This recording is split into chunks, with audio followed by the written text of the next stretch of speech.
반갑습니다. 예. 오늘은 그 산배기도 회양할 때 그 속세를 떠나는 법에 대해서 했는데, 그때 좀 보충, 원래 한 번에 다 해야 되는데, 그날 스케줄이 많아가지고, 보충하는 부분을 좀 더 하도록 하겠습니다. 요약하자면은, 속세를 떠나는 법이 뭐냐? 계를 잘 지켜라. 그 이야기였습니다. 기억나죠? 계를 잘 지키면, 이 속세를 떠날 수 있다. 몸이 떠나는 게 아니라 마음이 떠날 수 있다. 그런데 속세를 완전히 떠나려면은 계만 잘 지켜서는 안 되고, 완전히 떠나려면은 또 뭔가를 더 해야 된다.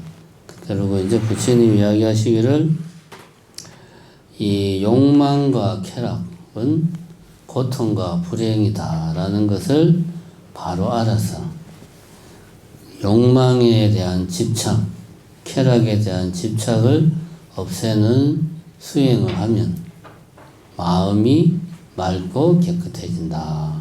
마음이 청정해진다. 마음이 청정해지면 해탈을 얻을 수 있고, 해탈이 바로 완전하게 속세를 떠나는 길이다. 이렇게 이제 이야기했습니다. 오늘은 좀 더 이제 보충 설명을 더 하도록 하겠습니다.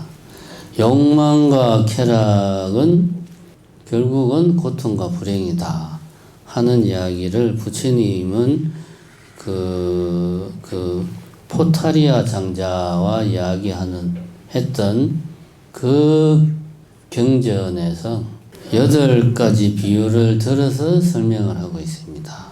첫 번째는 한 며칠을 쫄쫄 굶은 개가 있어요. 그 개한테 살점은 하나도 없고 이제 피만 좀 묻어있는 뼈를 갖다가 개한테 준다고 치자. 그러면은 그 개는 그 뼈를 씹어 먹는다고 해서 굶주림을 면할 수 있느냐?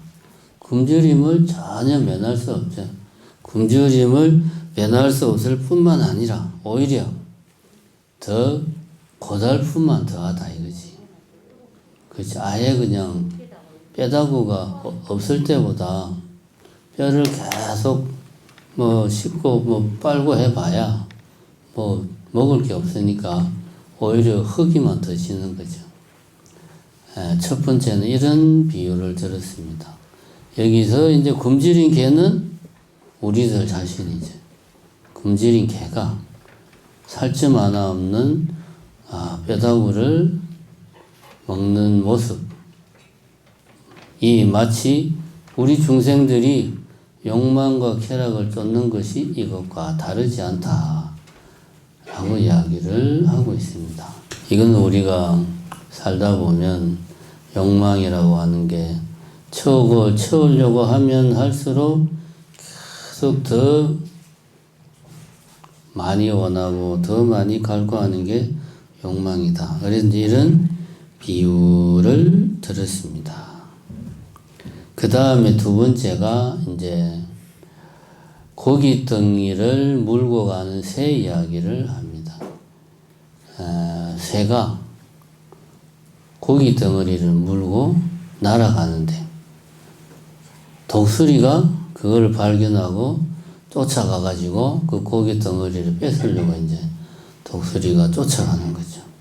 그러면은 새의 입장에서는 고기 덩어리를 버려야지.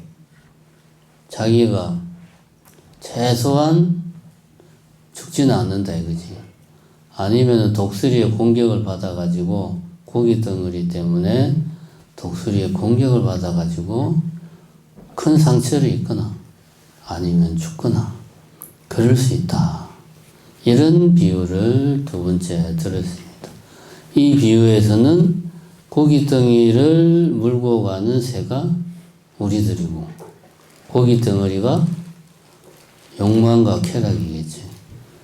그러면 우리를 쫓아오는 독수리는 뭡니까? 욕망과 쾌락이 결국은 그 불러일으킬, 초래할 고통과 불행. 이 결국은 우리를 쫓아오는 독수리야. 그런데,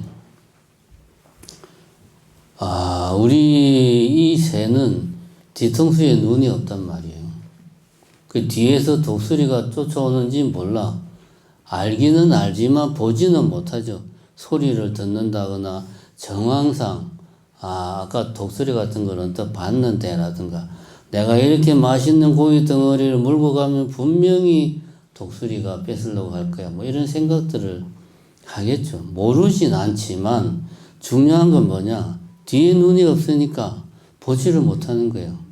그런데 고기 덩어리는 내가 입에 물고 있거나 아니면 발톱으로 꽉 쥐고 있으니까 그 순간 계속 내가 고기 덩이를 보고 느낄 수가 있는 거지. 그러니까 마음이 고기 덩이에 계속 가가지고 뒤쫓아오는 독수리에 마음이 이렇게 가지를 못하는 거지. 마치 우리가 눈앞의 욕망과 쾌락 때문에 그 욕망과 쾌락에 반드시 따르는 고통과 불행을 애써 외면한다. 모르는 건 아닙니다. 그죠? 모르는 건 아닌데. 뭐 예를 들면 술 좋아하는 사람이 술 이거 자꾸 먹으면 내 몸에도 안 좋고 건강도 안 좋고 자식들한테도 안 좋고 우리 집에도 안 좋고 다 안 좋은 줄 뻔히 아는데 마시잖아요. 모르진 않지만 애써 외면하는 거지. 왜? 그 새는 뒤통수에 눈이 없단 말이에요. 직접 보지를 못하니까. 우리가 이제 이런 부처님의 비유를 볼 때, 이런 이야기를 들으면 이제 우리가 머릿속으로 이제 그림을 그리겠죠. 새가 날아가는데, 입에 맛있는 고기 덩어리를 물고 새가 쫙 날아가는데 그 뒤에 큰 독수리가 쫓아오는 그런 모습을 우리는 상상을 합니다. 저 새가 잘못하면 죽겠네. 남의 일이죠. 우리 일이 아니죠. 우리는 마치 영화의 한 장면을 보듯이 다큐멘터리의 한 장면을 보듯이 제3자의 입장에서 이런 그림을 상상하는데 이렇게 하면은 이 비유를 잘못하는 거죠. 그 새의 눈이 돼가지고 새가 돼가지고 새가 보는 풍경, 새가 듣는 소리로 봐야 되는 거죠. 1인칭 관점에서 봐야 되는데 우리는 이런 비유를 들으면 내지는 보면 3인칭 관점에서 마치 영화 보듯이 그렇구나 라고 생각합니다. 그러니까 별로 마음에 와닿지가 않지. 뭐 당연한 이야기지. 그 당연한 이야기인데 본인의 일이 되면 당연한 일이 아니죠. 본인의 일이 되면 뒤통수에 눈이 없으니까 독수리가 쫓아오는 걸 보지를 못해. 모르진 않지만 1인칭의 관점에서 세상을 보고 자신의 욕망을 1인칭 나의 시점에서 보고 듣고 판단하는 거예요. 그럼 우리가 이런 부처님의 비유를 볼 때는 영화 보듯이 머릿속으로 상상하면 안 돼요. 내가 그 주인공이다. 이렇게 생각을 하고 독수리가 지금 쫓아오고 있다. 뭐 예를 들면 내가 그 속의 주인공이 돼가지고 그 상황 속에서 그 심정을 느끼고 상상을 해야 1인칭의 관점에서 봐야 돼. 그래야지 이런 비유가 가슴에 와 닿겠죠. 세 번째는 불 붙는 횃불을 들고 바람을 거슬러 간다면 그 횃불을 버리기 전에는 손을 이제 화상을 입거나 심하면은 죽을 수도 있죠. 이것도 마찬가지입니다. 이것도 우리가 무슨 영화를 보듯이 이렇게 어떤 사람이 바람이 막 부는데 바람을 거슬러 가는데 굳이 횃불을 들고 간다. 그럼 우리가 보면 저 사람 왜 저러지? 저러다가 손 뒤는데 저러다 죽을 수도 있는데 이거는 우리가 제3자의 입장에서 보니까 그래요. 그 사람 입장에서 보면 예를 들어서 지금 깜깜해. 횃불을 들면 앞이 잘 보여. 그러니까 이걸 들고 가는 거야. 좀 손이 뜨겁고 막 그래도 앞이 안 보이면 갈 수가 없으니까. 뜨겁지만 어쩔 수 없이 들고 가는 거지. 그 사람 입장에서는 그렇게 볼 수가 있겠죠. 근데 이거를 우리가 제3자의 관점에서 마치 영화를 보듯이 보고 있으면 저 사람은 참 멍청하구나 라고 생각하지만 이거 다르다는 거지. 세 번째는 불 붙는 횃불을 들고 바람을 거슬러 올라가는 비유. 여기서 횃불을 들고 가는 사람이 바로 우리들이고, 그 불이 붙은 횃불이 바로 이제 우리 눈을 멀게 하는 욕망과 쾌락이고, 바람이 결국은 우리들로 하여금 욕망과 쾌락은 고통과 불행을 가져다 준다.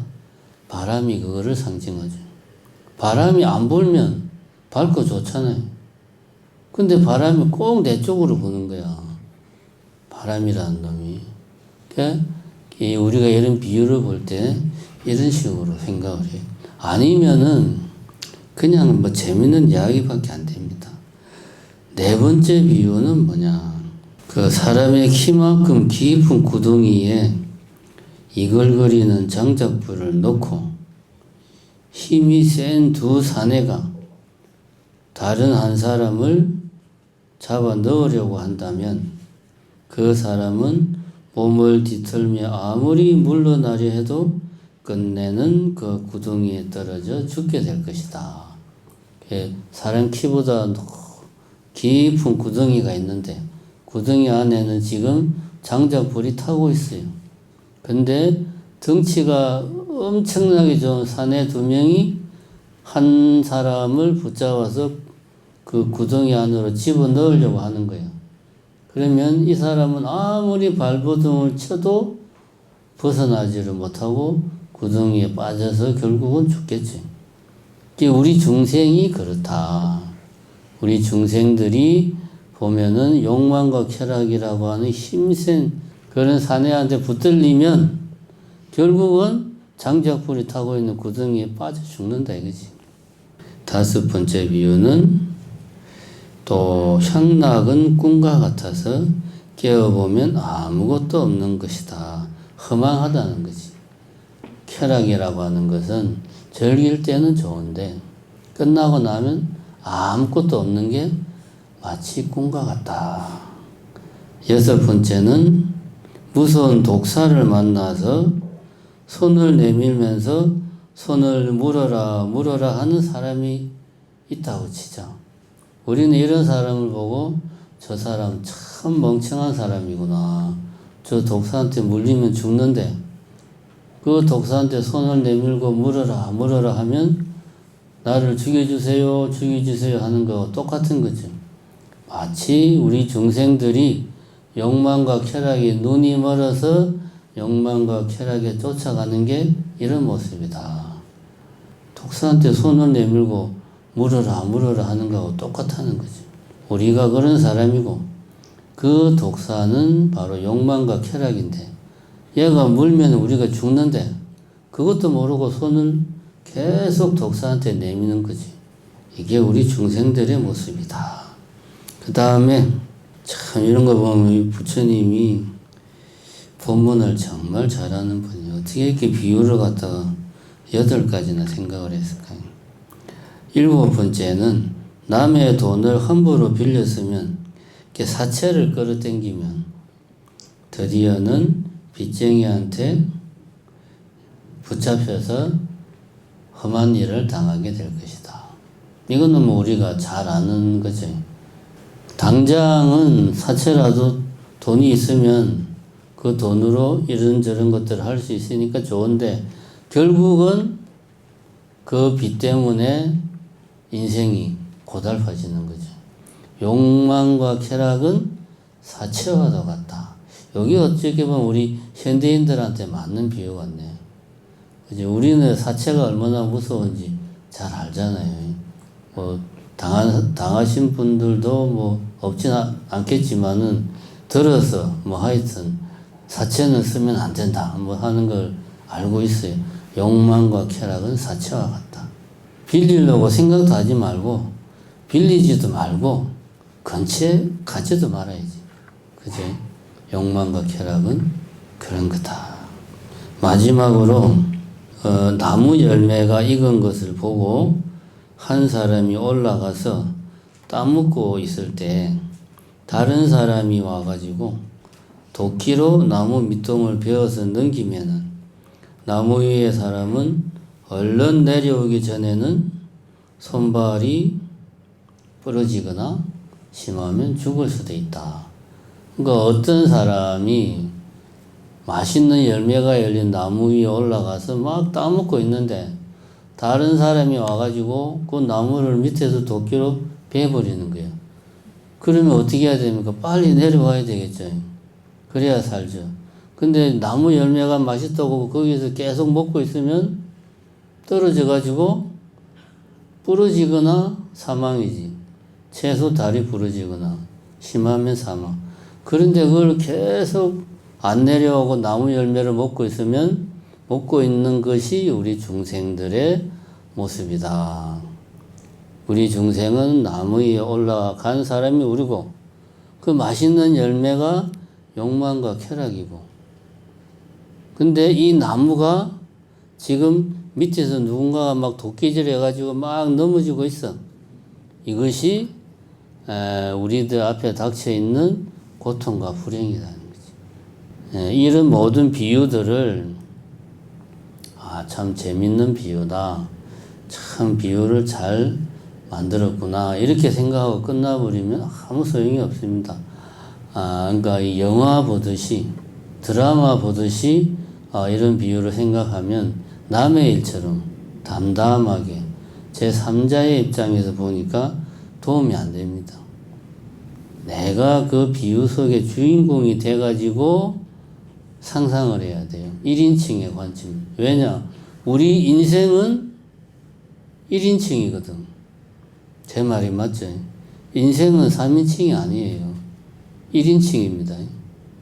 내 눈으로 보고 내가 생각하고 내가 말하고 인생은 1인칭이야.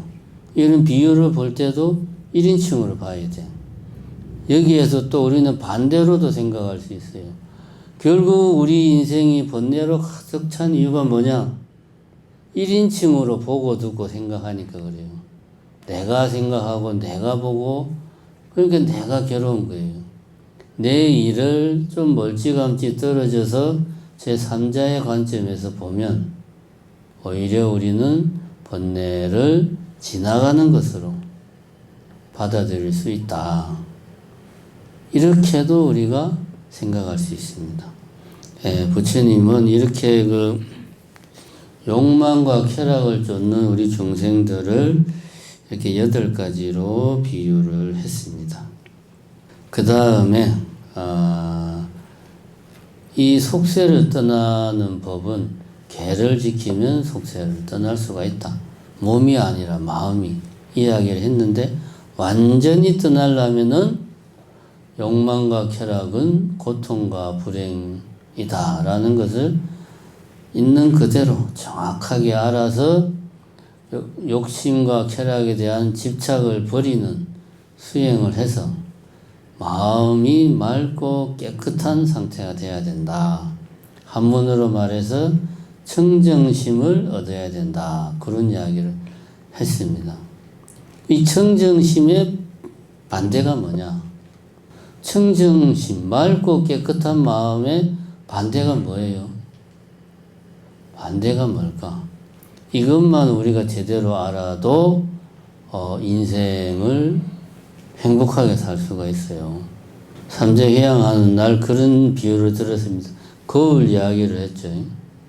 거울이 있는데 어떤 사람이 거울 앞에 딱 서면 거울에 그 사람의 모습이 비춰져서 보이고 거울 옆으로 나가버리면 거울에는 그 사람이 사라진다. 그런 이야기를 했습니다. 그러면은 거울에 그 사람의 모습이 비치면은 비친 것을 보고 그 사람이 생겼다. 내지는 그 사람이 거울에서 사라지면 그 사람이 죽었다. 이렇게 말 안 하죠, 우리는. 그죠? 그냥 거울에 그 사람의 상이 잠깐 맺혔다가 사라진 거죠. 거울은 그대로 있죠. 그 사람이 거울에 비치면 거울이 생기고 그 사람이 사라지면 거울도 사라지고 그게 아니죠. 거울은 그냥 있죠, 그냥. 요거를 한문으로 말하면 뭡니까? 거울은 불생불멸한다. 어디에 나오는 말이죠? 반여신경에 나오잖아요. 불생불멸. 불생불멸 다음이 뭡니까? 불구부정. 불구, 더럽지도 않고 부정, 깨끗하지도 않다. 꽃이 있다 이거야. 거울 앞에 꽃을 딱 갖다 놓으면 거울에 꽃이 비쳐. 꽃이 참 아름답다. 근데 이거를 우리가 거울에 비친 상이 아름다운데 우리 이걸 보고 거울이 참 아름답다라고 말 안 합니다. 그 다음에 거울에 아주 지저분한 쓰레기장이 거울에 비친다. 그럼 그걸 보고 거울이 지저분하다 라고 말 안 하죠. 요거를 한문으로 말하면 뭡니까? 불구부정. 거울은 깨끗하지도 않고 더럽지도 않다. 요게 청정심이에요. 다른 게 청정심이 아닙니다. 그러면 여기에서 이 맑고 깨끗한 마음은 거울이라고 치자면 여기에서 있다가 없고 없다가 있고 생겼다가 사라지고 하는 것들은 거울에 맺히는 상들이죠. 이런 것들은 인연이 되면 앞에 뭔가가 나타나면 꽃이 거울 앞에 있으면 거울에 비치고 사람이 거울 앞에 있으면 사람이 비치고 하늘이 거울 앞에 있으면 하늘이 비치고 사람이 사라지면 거울에서도 사람이 사라지고 인연 따라 생겼다가 사라지는 것이죠. 왔다가 가는 것. 근데 우리는 이런 것들을 생각하기에 꽃이 지금 있으니까 꽃이 참 아름답구나. 이 아름다운 꽃으로 좀 거실을 장식하면 참 좋겠어. 꽃이 참 아름다워. 아름다운 건 좋은 거야. 라고 우리는 분별심을 낸단 말입니다. 이런 인연 따라 생기고 사라지는 마음은 있다가도 없고 없다가도 있는 거고 이런 마음은 곧 분별하는 마음인 거예요. 이런 마음이 번뇌예요. 이런 마음이 바로 청정심에 반대되는 맑고 청정한 마음에 반대되는 것이 이런 마음이다. 번뇌를 우리는 객진번뇌라는 말을 씁니다. 객진번뇌. 번뇌는 객이고 진, 티끌이다. 객이라고 하는 건 뭐냐? 아까까지 거울의 비유를 들었는데 손님이 여관에 와서 하룻밤 자고 다음 날이 되어서 여관을 이제 갔어요. 여행객이. 그러면 여기서 객은 손님이고 여관, 일단 이 건물은 주인인 거지. 그러면 손님이 오면 여관이 생겼다가 손님이 가면 여관이 뿅 사라지는 그런 게 아니죠. 손님이 올 때나 손님이 가고 아무도 없을 때나 여관은 항상 그 자리에 그냥 있는 거죠. 이게 주인인 거고 손님은 왔다가 가는 스쳐 지나가는 거죠. 인연이 되면 왔다가 인연이 변하면 가는 게 손님이죠. 그래서 번뇌는 객, 손님이 되고요. 꽃이 아름답다. 하늘이 참 파란 게 좋구나. 구름이 껴서 싫다. 마음으로 그런 것들을 보고 우리가 판단하고 느끼는 그런 마음들. 이 다 번뇌예요. 거기서 다 번뇌가 나온대. 그러니까 번뇌는 객진 번뇌, 객이다. 그런데 우리가 이렇게 이야기를 하면 그러면은 뭐 이런 건물 같은 게 하여튼 뭔가 변하지 않는 실체가 있구나. 우리 안에. 그 우리라는 실체가 어쨌든 뭔가를 비춰주니까 실체가 우리 안에 있구나. 뭔가가 마음이라고 할 수 있는 청정한 마음이 실체가 있구나. 라고 우리가 생각을 할 수 있으니까 그 다음에 이제 티끌을 이야기합니다. 티끌은 햇빛이 방에 쫙 들어올 때 보면은 먼지가, 티끌이 먼지잖아요. 먼지가 이제 방 안에 이렇게 막 날아다니잖아요. 며칠 전에 누가 이제 새별에 왔는데 방에 불을 켜니까 좀 약간 어둡다고 하니까 불을 끄는 거예요. 왜 끄냐고 그러니까 불 켜면 먼지가 다 보인대. 그래서 불을 끕시다 스님. 그래 뭐 끄시오 그러면 불을 끈다고 먼지가 사라지는 것도 아닌데 뭐 하여튼 어쨌든 방에 이렇게 환하게 햇빛이 들어올 때 먼지가 눈에 다 보인단 말이에요. 먼지는 방 안에서 막 여기도 갔다가 저기도 갔다가 막 움직여요. 그죠? 먼지는 많을 때도 있고 조금 있을 때도 있고 막 여기저기로 막 돌아다녀. 그런다고 해서 방 안에 있는 뭐라고 해야 되나 공기, 허공이 먼지가 많으면은 이게 커지고 뭐 먼지가 작으면 작아지고 먼지가 꽉 차면 허공이 사라지고 허공은 전혀 변함이 없죠. 먼지가 움직이든 가만히 있든 많든 작든 허공은 항상 말 그대로 허공, 텅 비어 있는 거지. 아무것도 없는 거지. 우리의 청정한 마음은 마치 이와 같다. 표현을 달리하면 본래 무일물이라고 하는 그 청정한 마음에서 번뇌는 거기서 있다가도 없고 생기고 사라지고 깨끗하고 더럽고 이런저런 분별심을 가지고 하는 것이 번뇌가 되는 거지. 그렇게 우리가 이해를 해야 된다. 그렇게 이해를 해야지 맑고 깨끗한 마음이 어떤 건지를 우리가 감을 잡을 수 있다. 또 다른 비유를 들자면 물이 있단 말입니다. 물이 있는데 요 물을 사각형 통에 담으면 물은 사각형이 되고 이런 동그란 컵에 물을 담으면 물은 동그랗게 된단 말이에요. 어떤 사람이 생각하기에 여기 이 물은 사각형의 물이구나. 여기 이 물은 동그란 물이구나. 라고 생각하는 사람이 있다면 우리는 그런 사람을 보고 참 어리석은 사람이다. 라고 이야기를 하죠. 통이 사각형이니까 물이 사각형으로 보이는 거지. 물은 형상이 없죠. 모양이 없죠. 컵이 동그라니까 물이 동그란 모양을 가지는 것으로 보이는 거지 물은 모양이 없어요.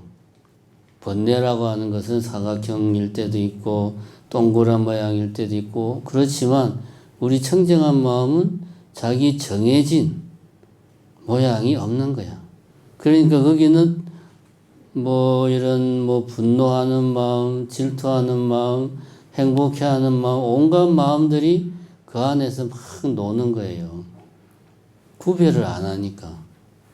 이것저것 구별을 안 하니까. 그래서 우리는 빨간 걸 보고 빨갛다고 말하고 파란 걸 보고 파랗다고 말하는 거지. 왜? 이 우리 안에 청정한 마음은 자기 실체가 없으니까 보면 보이는 대로 그대로 비춰주는 거지. 거울이 있다는 게 아니고 공하다는 것을 거울에 대한 비유로 이야기한 거죠. 자기 속성이 없으니까 보이는 그대로 비춰주는 거예요. 이것이 청정심의 특징이다. 그래서 맑고 깨끗한 마음, 우리가 수행을 통해서 우리가 도달해야 될 경지는 맑고 깨끗한 마음, 청정심인데 그 청정심으로 가는 길은 다른 게 아니다. 번뇌를 내가 뿌리 뽑는 거다. 번뇌는 객이고 티끌이다. 계율은 번뇌를 뿌리 뽑지는 못하지만 방에 먼지가 막 애들이 그냥 설날이라고 와가지고 온 사방으로 뛰어다니면 방 안에 먼지가 막 돌아다니는데 개는 그게 아니고 얌전히 있어가지고 먼지가 온 사방에 날아다니지는 않는 거죠. 방이 깨끗한 건 아닌데 먼지가 바닥에 착 깔아앉아 있는, 요게 우리가 개를 잘 지키는 상태. 개를 잘 지키면 선정에, 그러면은 당연히 선정의 힘이 커지는 거고, 그럼 우리가 지혜의 눈이 떠지는 겁니다. 예, 요렇게 이제 우리가 말로는 속세를 떠나서 조용히 살고 싶다라고 하는 말을 하는데, 이 또한 욕심이다. 진정하게 속세를 떠나는 것은 내 마음이 맑고 깨끗해지면 그게 바로 속세를 떠나는 거다. 예, 오늘은 청정심과 객진번뇌에 대해서 이야기를 했습니다. 감사합니다.